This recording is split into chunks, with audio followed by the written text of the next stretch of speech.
Good evening, everyone. I'm Ollie Green, and I am Executive Chairman of Brave Bison. So I've been in my role now for coming up on 2 years, but I've actually worked in the digital media, marketing and technology space for the past 10 years.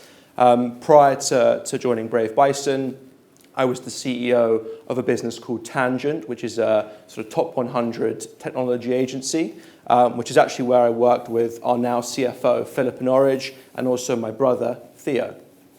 Good evening, everyone. My name's Theo Green, and I'm the Chief Growth Officer of Brave Bison.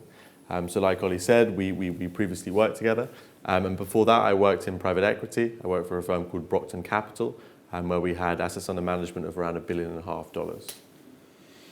So also on our board is our CFO, Philip Norridge. After graduating from Oxford, Philippa went on to qualify as an accountant with a firm called Moore Kingston Smith, which is a sort of marketing and advertising specific accountancy firm. And then she's worked at lots of other sort of marketing and advertising firms, including Albion, which was incredibly successful based in London, and Mullen Lowe, which is part of the global network IPG. So Philippa has tons of relevant experience. Also on our board is a man named Matt Law. Matt also has fantastic experience, having been Global Chief Operating Officer at Analog Folk, which is an independent agency network. And Matt is currently a partner at a venture capital firm called Outlier Ventures. So before Theo goes into some numbers, I just wanted to sort of give everyone a little bit of an overview as to who Brave Bison are and what we do. So we go to market as a social and digital media company. And really we have two parts to our business, two business models, two sort of streams of revenue. The first stream of revenue comes from our media network. And our media network is essentially a portfolio of channels that exist on social media platforms like Facebook, Instagram, TikTok, YouTube, and Snapchat. And our channels that we own and operate, generate advertising revenue when the platforms themselves, so Facebook, Instagram, and YouTube, they put advertising into our content. And that advertising generates us a commission. And our channels are very varied in terms of the content. We have channels in sports, in music, in cooking, in fitness, and in entertainment. And like I said, our channels are multi-platform, and we are experts in growing social communities and growing digital online audiences. The second part of our business is a digital advertising and technology agency. And this is where we work with global brands, large enterprises, on a whole spectrum of different sort of work and different services. We have a social media offering where we consult with brands on how to operate on social marketing platforms like Facebook and like Instagram. And these clients love the fact that the best case study we have is an enormous Facebook page or an enormous Instagram community. We also manage paid media on behalf of clients, and we also build e-commerce platforms for very large retailers on technology like SAP, Salesforce, and BigCommerce. I should say that myself and Theo are the largest shareholders of Brave Bison. We've been buying into the business since 2019, so sort of midway through 2019, and we put £1 million into the business in a fundraising back in September. So this is just an excerpt from a trading update that we did in January. 2021 was a really transformational year for us. In the last 12 months, we really have begun to realize what we see as the full potential of the business. So in January, we were delighted to announce our first ever statutory profit.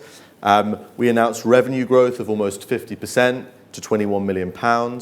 We increased our margins, and we generated £2.9 million of cash in the second half of the year alone.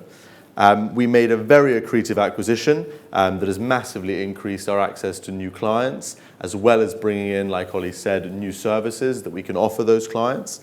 And we finished the year in a very strong financial position. We had around £6 million of cash at the end of December. So business in the last 12 months has been very strong. I think also we've been one of the winners of COVID.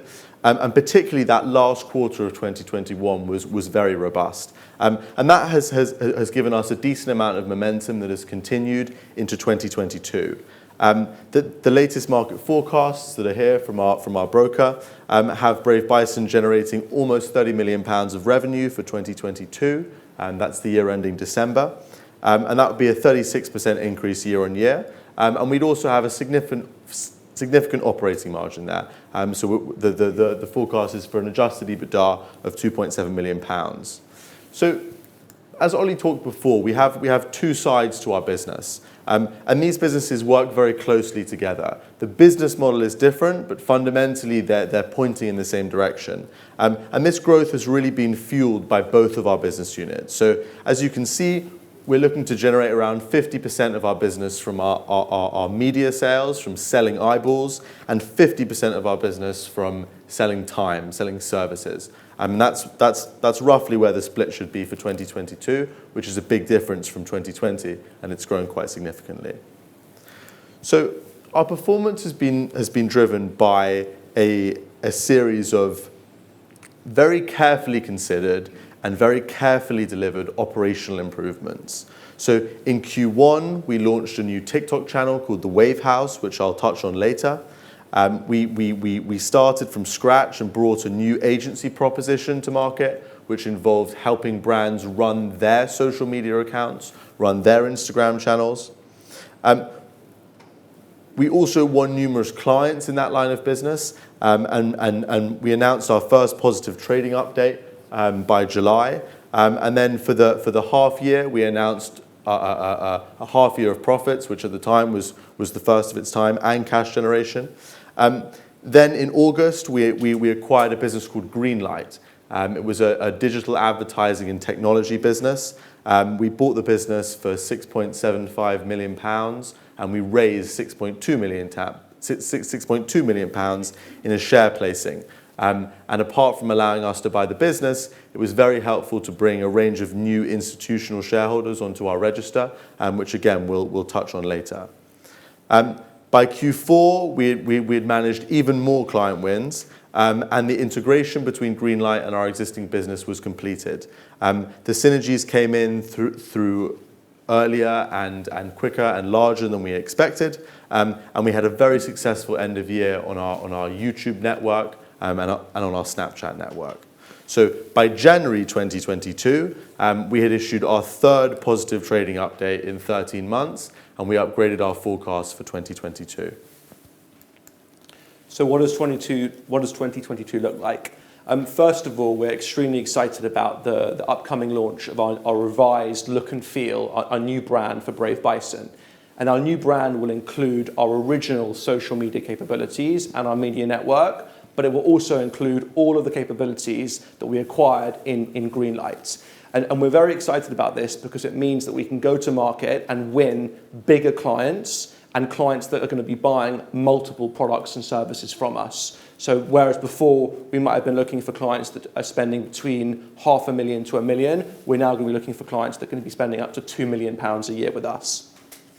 The second thing we're really excited about is actually growing our digital media network. We're constantly talking to new partners, be it media companies, creators, or sports federations, about joining our network and plugging into the massive expertise we have in growing social and digital communities.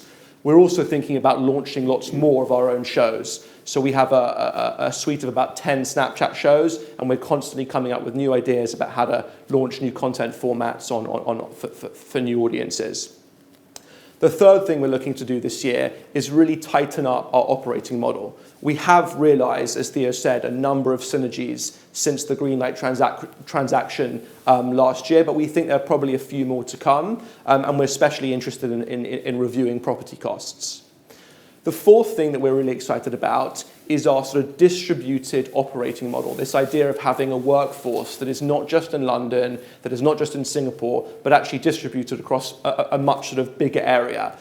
We found that our workforce, our staff, have been incredibly productive over the past 2 years. They really can work from home extremely well. And so what we're beginning to do is actually hire in a much more distributed fashion. We're hiring in South Africa, we're hiring in Portugal, we're hiring in Spain, and we're actually about to open up an office in Bulgaria, which we're extremely excited about.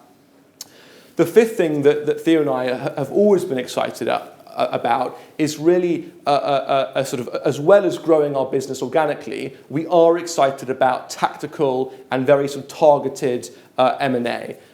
We generate cash at Brave Bison, and the Brave Bison brand and proposition is very attractive to entrepreneurs that want a chapter 2. Our business model is hybrid and it is unique. Very few other businesses in our space have both a sort of digital advertising technology agency as well as the media network. And so lots of entrepreneurs approach Theo and I about joining the company. The last thing that I would say that we're very excited about for this year is really to increase our communications with the market and increase our sort of communications with shareholders, as well as developing and growing our board, which is something that we're keen to do over the coming months. So now that we've given you a rough overview of where Brave Bison is today, we thought it'd be worth spending some time just discussing how Brave Bison actually makes money. What do we actually do? So the simplest way to think about us is a broadcaster for the digital age. We own and we operate these channels, and they exist on all the new forms of media, all the platforms like Facebook, like YouTube, like Snapchat, and audiences watch these channels. Advertising is inserted into that content, which generates advertising revenue, which we share with the platforms. So the business model in itself is fairly simple. We don't do any of the selling. That's all done for us by YouTube, by Facebook, by Google. So the platform that we're strongest on at the moment is YouTube. YouTube is a brilliant and a growing platform that has been around the longest versus most of its competitors, but it's also still probably one of the most dynamic places to publish content.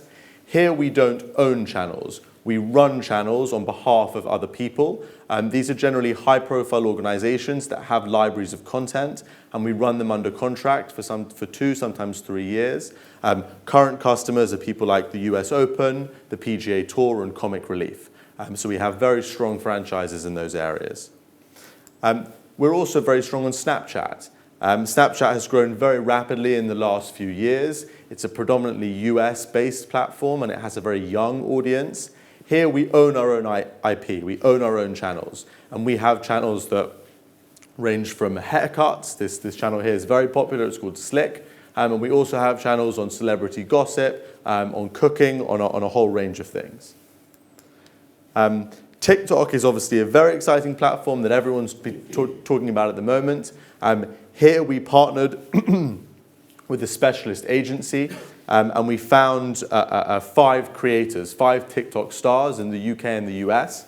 We flew them over to London during the first lockdown of 2021, and we put them up in an enormous house down in Surrey, and we filmed them for 8 weeks. And we published the content that we filmed out on YouTube, out on Facebook, all at the same time. It was an incredibly popular show. People watched it, and we won a number of awards.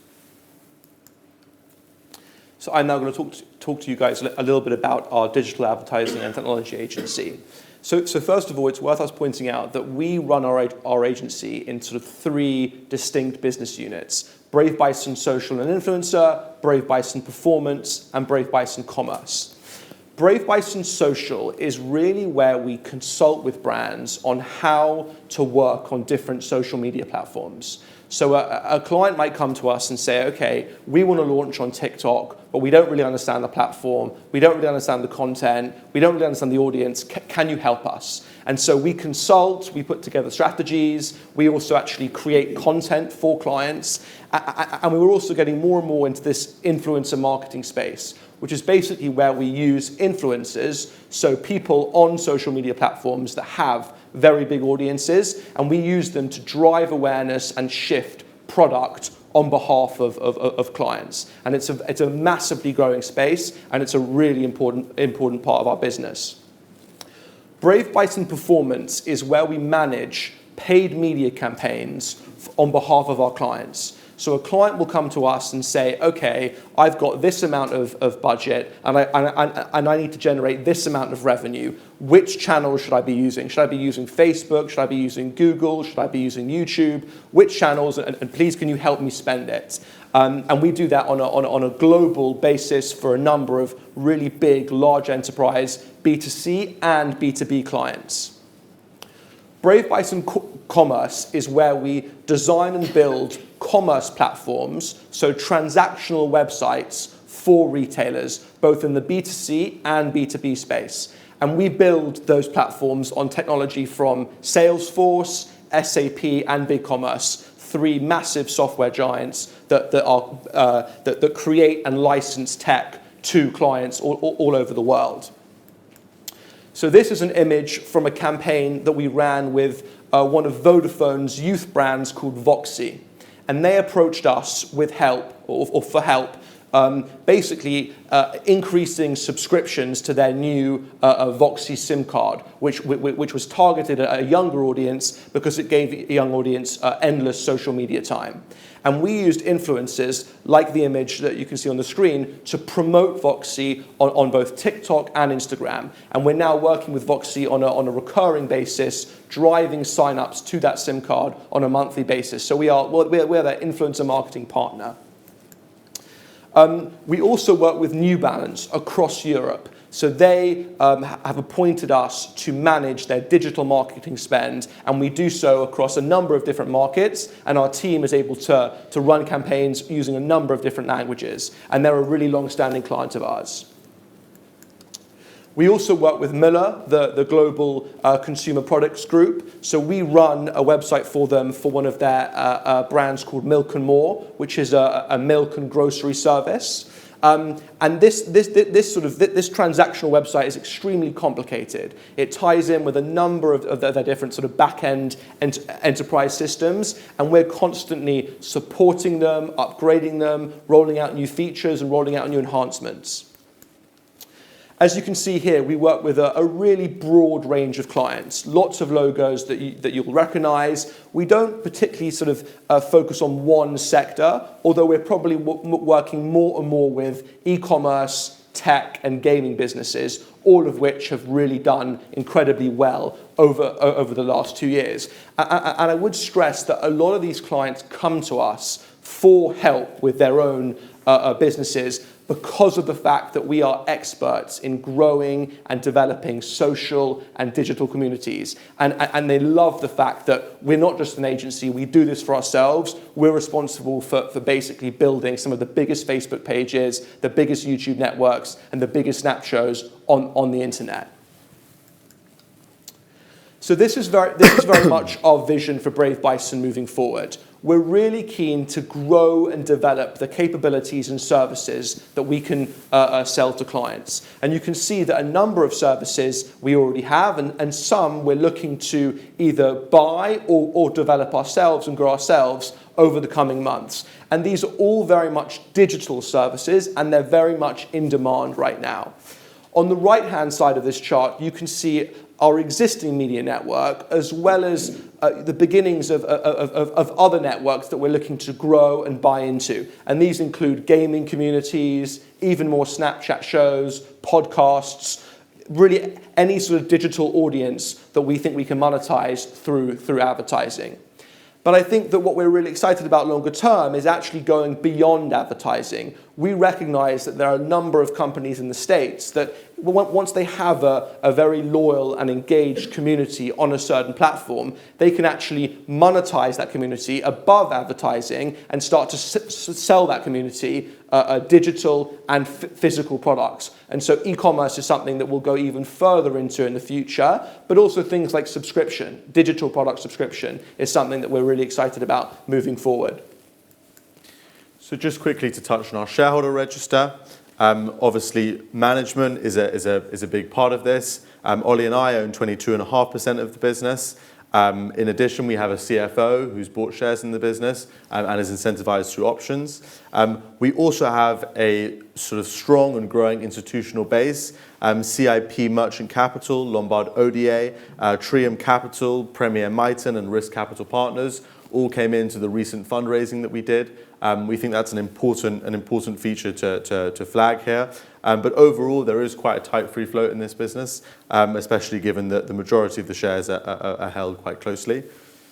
And finally, just an investment case that we thought might be helpful to summarize. We only have 1 minute left. First and foremost, we think this is a very, very exciting market. It's not just Brave Bison. There are other businesses out there that are operating in this space. But our core markets are growing, and they're growing very rapidly. Last year, digital advertising is supposed to have grown by 30%, and we certainly expect it to grow double digits for the next few years. Brave Bison has a proven and an aligned management team. We are big investors in this business, not just because we started it. We actually came and bought shares in this business. We bought shares to get control of it, and then we bought shares again. In addition to that, we took no salaries in 2020, and we took limited salaries in 2021, and the majority of our compensation going forward is all comes from the share price. We think Brave Bison has very high quality fundamentals. The business is profitable, it's cash generative, it has a balance sheet with £4.7 million of net cash. Because of the previous business plans, the business floated a while ago in a different guise, it has around £50 million of tax losses, which means we don't expect to be paying a huge amount of corporation tax for the foreseeable future. It has a very attractive recurring income profile. Brave Bison's clients, particularly on the agency side, are signed up to 1-year agreements, sometimes as long as 2. Additionally, on the channel side of the business, of course, we don't know exactly what revenue it's going to bring in on a monthly basis, but we have the last 2-3 years worth of track record. It's a very stable, repeatable revenue base. And then finally, just that business model, I think, as Ollie touched on, we're not building this as an advertising holding company. This isn't a collection of agencies. Fundamentally, we think these two business models work really well together. One is highly scalable. We're selling eyeballs, and one is working with clients fundamentally on buying those eyeballs on the other side of the aisle. So we think that could become very exciting. Now we'll open up for questions. Excellent.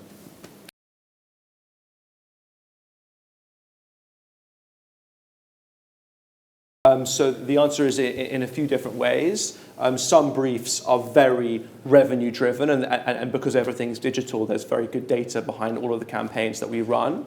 In some cases, clients are looking for engagement, so it could be follower growth or comments or likes or shares, and those metrics are more sort of brand awareness driven. Typically, clients are either looking for performance or they're looking for sort of brand love and brand awareness. On the awareness side, you've got the sort of more soft metrics like likes and follows and sort of anything on social that points to brand affinity. And on the performance side, we're able to track everything back to an actual sale, a transaction. And so that's how they measure us.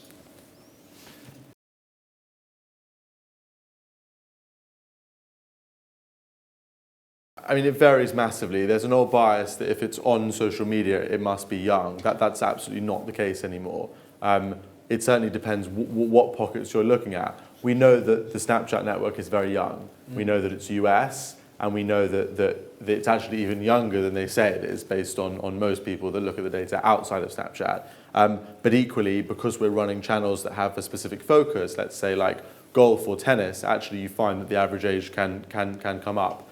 So there's no specific age range necessarily now. We see sort of YouTube being as broad as a broader church as Netflix now. Everyone's on it, so it doesn't really matter.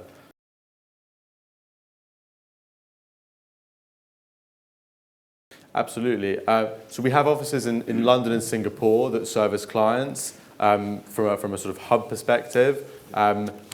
Between those two territories, we probably service Japan and parts of Southeast Asia, and then we'll have a UK office that will service either a client that wants to come into the UK from the US or a UK client. As Ollie said, we work with New Balance, which is a US business, but actually we market to 22 territories there.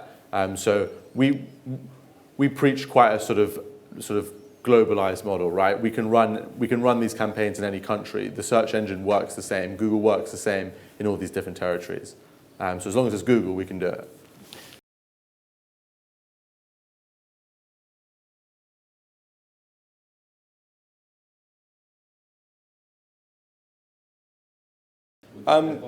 We're certainly a very ambitious management team. We want to grow quickly. There's massive opportunity in our space, both organically but also from a sort of M&A perspective. So I think we want to be shooting very high from a growth perspective. I can't really comment on the sort of whether or not we would be an M&A target, but certainly we get lots of inbounds around businesses that are interested in talking to us and understanding our business model, and we know lots of the sort of entrepreneurs within the UK media and marketing scene that know of us and have followed our sort of progress over the last few years and are interested in chatting to us about what a tie-up might look like. There are certainly competitors of ours in the private markets that have been bought by private equity, actually in the past sort of few months even, and so it's definitely a hot space because of all the growth that is happening in it.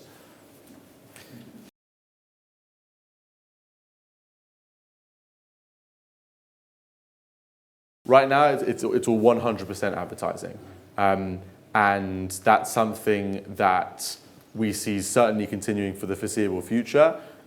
We have noticed some people successfully executing a subscription-led business model.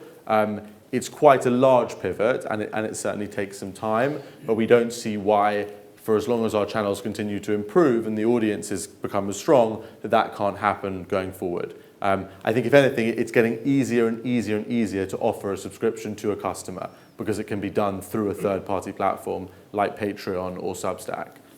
So that we hope to end up there, certainly.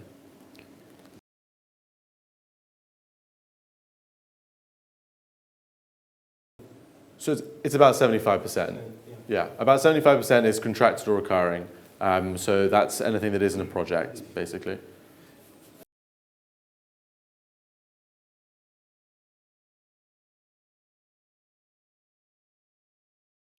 So we're very loud on platforms like LinkedIn. Lots of the work that we do is quite visual, and so it's very easy to shout about it, talk about it, because it's really sort of sexy, creative, interesting work.